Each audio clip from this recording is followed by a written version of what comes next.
Pelo sinal da Santa Cruz, livrai-nos Deus, nosso Senhor, dos nossos inimigos. Em nome do Pai, do Filho e do Espírito Santo.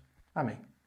Olá, eu me chamo Eduardo Mano, você está aqui acompanhando o anexo católico da vida de Santo Antônio de Pádua. Ele, conhecido assim como Santo Antônio de Pádua, também conhecido como Santo Antônio de Lisboa, já que ele nasceu em Lisboa, mas chegou a falecer em Pádua. São João Paulo II vai dizer que não é nem de Lisboa nem de Pádua, ele é do céu.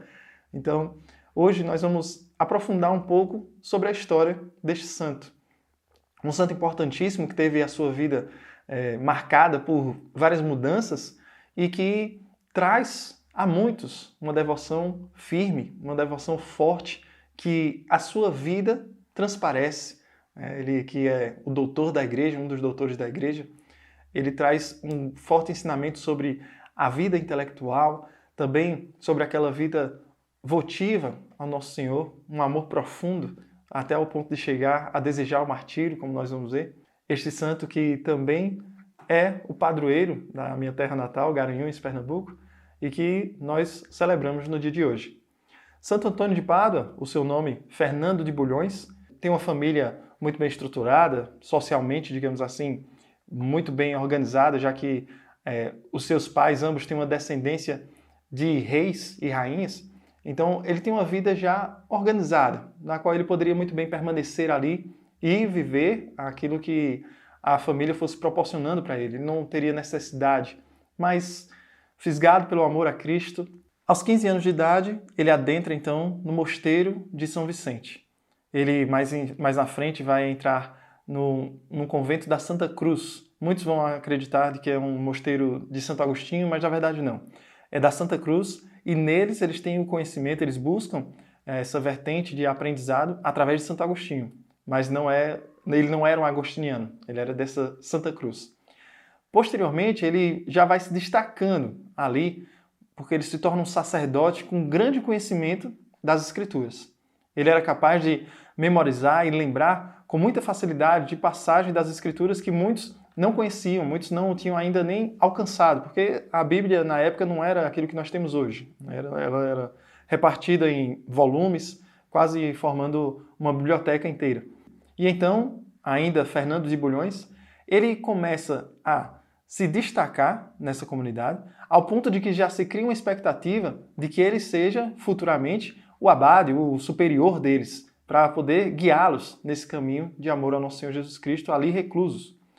Mas acontece algo que muda novamente essa busca daquele que seria o Santo Antônio por viver a vida totalmente voltada ao Nosso Senhor.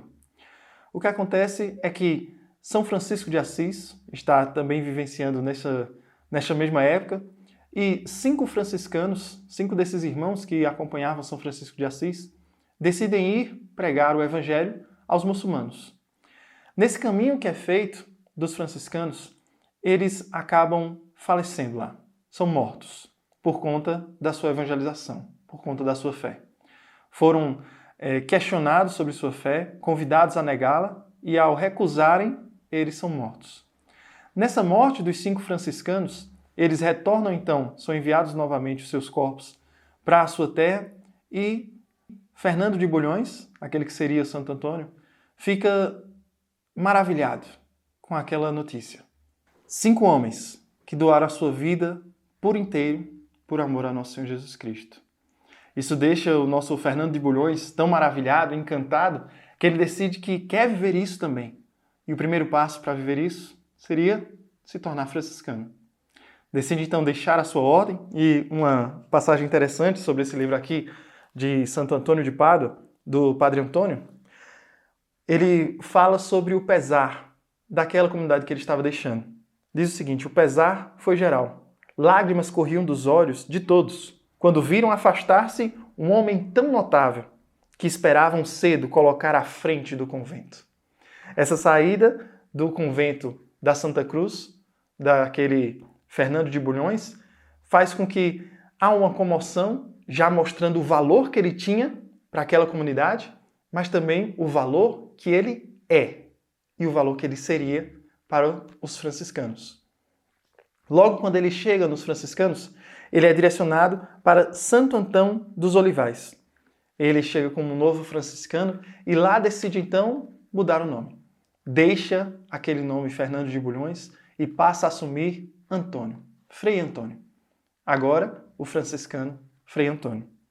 Ele deixou o nome que até aí usara em religião, para tomar o de Antônio. Vários motivos o decidiram. Antes de tudo, queria escapar às vistas dos homens e viver oculto. Então, o Fernando de Bulhões, que já muito admirado, como nós vimos ali pela comoção daqueles que ele deixava, ele agora queria viver no oculto. Um novo nome, uma nova ordem, que era desconhecida a sua presença nessa nova ordem. Então, ele começa de uma forma, por amor a Cristo, inteiramente novo, recomeçando a sua caminhada. Quando ele chega nessa ordem franciscana, ele faz apenas uma exigência para viver essa irmandade, tendo em vista ainda aqueles 5 homens que o fizeram despertar para essa vocação. E ele diz o seguinte: meus queridíssimos irmãos, desejo com todo o ardor de minha alma tomar o santo hábito de vossa ordem. Ponho a isto uma condição, a de que, depois que o tenha cingido, me envieis para as terras dos sarracenos, a fim de que, seguindo os vossos mártires, eu mereça também verter meu sangue pela fé e assim participar de sua coroa. A única exigência daquele Antônio era que fosse vivenciada também a experiência do martírio. Esse era o desejo mais profundo daquele Fernando de Bulhões que se tornava Antônio. Participar dos franciscanos por uma admiração também ao São Francisco de Assis que ele o tinha, mas o que leva ele a tomar essa mudança são aqueles 5 homens que doaram a sua vida totalmente por amor ao nosso Senhor Jesus Cristo, não negando sua fé até a morte. E aí, quando ele começa então esse caminho nos franciscanos, ele é enviado. Ele faz então o seu caminho desejado para viver a evangelização e levar para aqueles muçulmanos da mesma forma que aqueles 5 franciscanos tentaram levar a evangelização do nosso Senhor Jesus Cristo. E nessa busca acontece algo inesperado. Os planos de Deus estavam diferentes dos planos daquele Frei Antônio. Porque chegando ao local de tão santo apostolado, caiu logo enfermo. Sua saúde, abalada pela mortificação e pelas vigílias, sucumbiu inteiramente à influência do clima africano. Não se menciona aí um só ato que prove o mais tímido ensaio de seu ardente zelo. Não foi a mesquita nenhuma opor ao impuro Alcorão do profeta a lei do Cristo bendito. Não se dirigiu nem às multidões nem aos príncipes do país. Esta impotência foi para ele um martírio. O martírio que Santo Antônio esperava era o martírio do corpo em defesa da sua fé. Mas o martírio que Deus havia preparado para ele era um martírio diferente. O bispo Dom Paulo Jackson, em uma homilia na festividade de Santo Antônio, me recordo agora, que ele dizia, Santo Antônio ele viveu o martírio por desejo ardente. Não conseguiu viver da forma que ele gostaria, mas ele viveu por desejo. Na profundidade do seu querer, ele já viveu o martírio ali. E nessa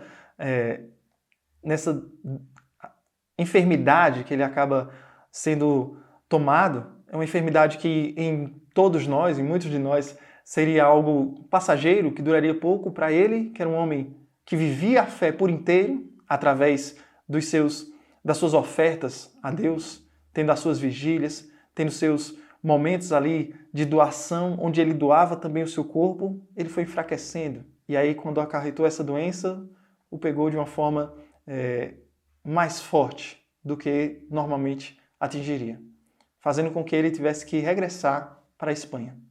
Ele estava a caminho da África e decide, então, regressar para poder cuidar da sua saúde. Porém, mais uma vez, os desígnios de Deus fazem com que este Antônio mude a sua rota. Quando fazia a rota para a Espanha, levantou-se violenta tempestade que mudou o rumo do navio, ameaçando de terrível naufrágio. Então, com essas tempestades, na qual ele estava tentando retornar para a Espanha, ele acaba parando em uma terra chamada Sicília. Essa terra, próximo a ela, haveria uma espécie de reunião de todos os franciscanos.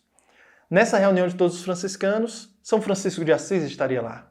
E ele, um recém-chegado, esse irmão que almejava tanto viver o martírio e foi impedido por conta das suas enfermidades, queria agora vivenciar essa experiência em comunidade. E ele decide ir até lá. E vai. Mas chegando até lá, ele, após vivenciar toda a experiência daquela comunidade reunida, no final, cada franciscano é designado para o seu serviço, designados para algo que já faziam ou algo novo que iriam fazer, e o pobre Frei Antônio, um sacerdote que estava ali, pouco conhecido, um novo nome, um novo homem, ninguém sabia das suas aptidões, mas sabia-se que era um sacerdote. Um dos homens então decide convidá-lo para participar e ajudá-lo a celebrar as santas missas para os seus irmãos. E ele o acompanha com a obediência, com esse desejo também de viver no oculto. Ele sabe que ali, celebrando as suas missas, ele viveria a vontade de Deus, que estava sendo designada para isso. Porque até então, todo o desejo de Antônio de viver o martírio foi impedido pela doença, de voltar à Espanha foi impedido pelas tempestades. Tudo o levou até ali, naquele momento. E ele aceita e vai. Nesse caminho, ele vive essa experiência de ser um sacerdote. Muitos reduzem demais a Santo Antônio, ao que ele pode fazer, ao que ele é capaz de fazer, deixam ele celebrando a missa, colocam atividades comuns dos irmãos para serem feitas, de limpeza, e como ele não era conhecido no seu conhecimento total que ele já tinha, foi então apenas ignorando aquele Frei Antônio que estava por ali todos os dias. Até que chega um dia em que haverão ordenações onde os franciscanos e os dominicanos vão se unir para participar de uma celebração com o bispo e haverão ordenações ali sacerdotais. E para essa organização é necessário ter alguém para falar, um palestrante, um pregador forte, já que estariam na presença dos dominicanos, dos franciscanos, do bispo, e o próprio bispo convida com uma forma de educada até, né, de convidar para ouvir alguém pregar. Nesse convite que é feito, há um empecilho. A pessoa que havia sido convocada para fazer essa pregação não pode participar. Então, decide-se substituí-la. E nessa substituição, quem assumiria este papel? De improviso, de última hora, pregar para os dominicanos, para os franciscanos, para o bispo, quem teria a coragem de assumir essa responsabilidade? Ninguém queria. Todos começaram a, de certa forma, eu não preparei nada, eu não posso fazer isso, eu vou tentar improvisar ali, não vou conseguir realizar algo muito bem feito, porque era uma época em que essa intelectualidade não era muito firme devido às dificuldades de acesso aos escritos. Mas havia um Frei Antônio ali. E como ele era reduzido das suas capacidades, muitos disseram, chamemos o Frei Antônio. O Frei Antônio está celebrando a missa conosco todos os dias, vamos colocar ele. E nesse improviso, o Frei Antônio foi lá. E eis o que acontece. Aqui, Frei Antônio vai fazer, então, o seu discurso diante de todas aquelas pessoas reunidas para levar uma pregação que para muitos seria algo muito simples, superficial. Aquele homem simples que cuidava das coisas da nossa casa, que celebrava a missa para a gente, o que teria esse homem a falar para nós? Neste combate em que Deus parecia estar em luta consigo mesmo, porque se mostrava de um e de outro, a graça triunfou ainda sobre a natureza. E Antônio, escravo do dever, dirigiu-se para o púlpito. Depois de ter recebido a bênção do bispo, rogando interiormente a Deus que suprisse a sua insuficiência, fazia assim a sua estreia no terrível ministério da pregação. Tomou por texto de seu discurso estas palavras do apóstolo: o Cristo fez-se obediente por nós, até a morte. Elas aplicavam-se exatamente à sua situação pessoal. Falou como se já houvesse envelhecido no ofício animado do temor de Deus, exprimiu-se a princípio com simplicidade, mas à medida que se adiantava no desenvolvimento do assunto, empregou linguagem tão brilhante.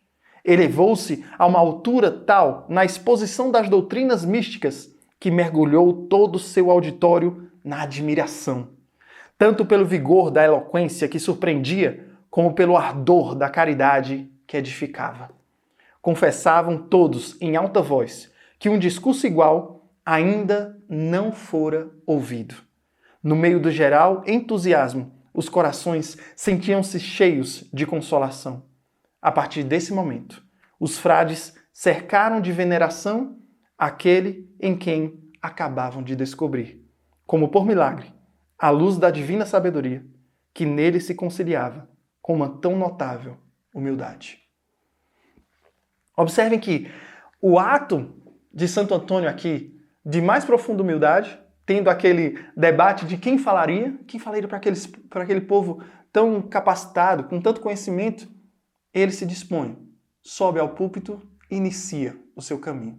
E a frase que ele inicia é muito pertinente, porque traz toda a trajetória dele. O Cristo fez-se obediente por nós até a morte. Ele que estava se fazendo obediente até agora, no silêncio, ali, no oculto. Aquele simples Antônio, o Frei Antônio. A partir daí, a vida do Frei Antônio mudaria. Ele seria então designado para pregar em vários lugares, se tornar o nome martelo dos hereges, por ter ido à França e falar com os franceses que passavam por um tempo de heresia forte. Nós vamos ter a situação do jumentinho, onde um desses que eram descrentes fizeram um desafio a ele, dizendo para provar a real presença de Jesus Cristo na Eucaristia, e disse que ia deixar o jumento alguns dias sem alimentação e o traria para a praça pública. E então ele deveria mostrar ali a existência real do Cristo na Eucaristia. E quando trouxe esse jumentinho, Santo Antônio, apresentando a Eucaristia para aquele jumento, ele se inclinou. O pequeno jumento se inclinou diante da Eucaristia. Assim foi a vida de Antônio. O Frei Antônio foi realizando milagres, foi agindo de uma forma que surpreendia a todos. Veja, no primeiro discurso já é uma surpresa para todos que o escutam. E nas suas atitudes, no seu vivenciar, vai haver o relato também de um menino, ele está pregando em uma capela e há um choro, uma tristeza profunda nas proximidades e se dão conta que é uma família sofrendo pela dor da perda do seu filho. E esse filho, quando está sendo levado para o enterro, esse Santo Antônio fala como aquele Cristo que falou, que pediu pela ressurreição, que pediu ali pela volta daquele menino. E ele pede e é atendido. O rapaz sai do caixão e volta a viver. São momentos que ultrapassam qualquer compreensão terrena sobre os feitos e os atos de Santo Antônio. Este que viria a ser, então, o nosso doutor da Igreja. Assim ele foi seguindo, as suas pregações sendo cada vez mais admiradas. O próprio São Francisco de Assis começa a chamar ele como tesouro, a pérola da sua ordem, porque ele podia enviar ele para qualquer lugar, que sabia que ali teria um homem de segurança para trabalhar e viver de acordo com o amor a Cristo que o próprio São Francisco de Assis ensinava. E então, em 1231, acontece a morte de Santo Antônio. Ele primeiro é acometido por uma enfermidade profunda. O livro vai descrever aqui, dizendo seu amor à observância regular não lhe permitia dispensar-se dos exercícios da comunidade. Ele permanecia realizando os exercícios da comunidade. Deixou, pois, o retiro, segundo o seu costume, e voltou para os irmãos, a fim de tomar com eles sua refeição. Foi nessa hora que a mão de Deus o tocou para lhe dar o sinal da partida. Apenas havia se sentado à mesa, as forças o abandonaram. Repentinamente, perdeu o equilíbrio. E o mal-estar que experimentava aumentou mais e mais. Foi constrangido a levantar-se e, encostado aos braços de seus irmãos, tentou caminhar, mas lutou em vão contra o desfalecimento. Não pôde sustentar o peso dos membros e estendeu-se num leito de palha. Sentiu então que a dissolução de seu corpo estava próxima. Chamou um dos companheiros, o Frei Rogério. Ele disse: se achais bom, meu caro irmão, para poupar embaraços ao convento em que estou, eu me farei transportar para Pádua, a casa de nossos irmãos de Santa Maria. Frei Rogério anuiu. Mandou logo preparar um carro para lhe conduzir o bem-aventurado, apesar da resistência dos frades de Campietro, que lhe suplicavam com lágrimas: não lhes arrebataste tão precioso tesouro. Não puderam eles, porém, mudar as resoluções do piedoso enfermo. Decidiram-se, pois, a deixá-lo partir, apesar do quanto protestava a sua ternura contra isso. O carinho era tão forte com Santo Antônio que os seus últimos momentos todos queriam tê-lo por perto. Deixai-o aqui. Ele pede para que o levem para Pádua e aqueles que estão com ele pedem: deixai-o aqui. Mas assim acontece. Ele é levado para Pádua, o desfalecimento dele vai ocorrendo até chegar em um dia como hoje, 13 de junho. 13 de junho de 1231. Santo Antônio parte desta vida para a casa do Pai. E para encerrar, um pequeno trecho dito aqui, diz que ergueu então os olhos para o céu e teve por longo tempo o olhar fito nele.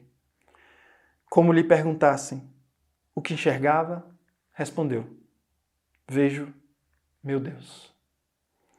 Entretanto, os frades que lhe assistiam, compreendendo que se aproximava a sua partida, pensaram em dar-lhe a extrema-unção. Logo que o santo homem avistou o irmão, que segundo o costume da igreja trazia o óleo dos enfermos, olhou fixamente e lhe disse: eu possuo dentro de mim esta unção. Mas, ainda que não seja necessário que me façais exteriormente, recebê-la-ei com prazer, porque será útil à minha alma. Essa é a história de Santo Antônio de Pádua. De uma forma resumida, ainda teríamos muito conteúdo para aprofundar, mas este é o santo de devoção que muitos buscam e que nós devemos buscar cada vez mais. Um homem que foi tocado pelo amor dos seus irmãos e que nessa busca cada vez mais de amar a Cristo encontremos em Santo Antônio de Pádua, Santo Antônio de Lisboa, Santo Antônio do Céu, um exemplo a ser seguido para um dia, com a graça de Deus, o encontrarmos também na eternidade. Este foi o Nexo Católico de Santo Antônio de Pádua. Que Deus abençoe você e reze por mim.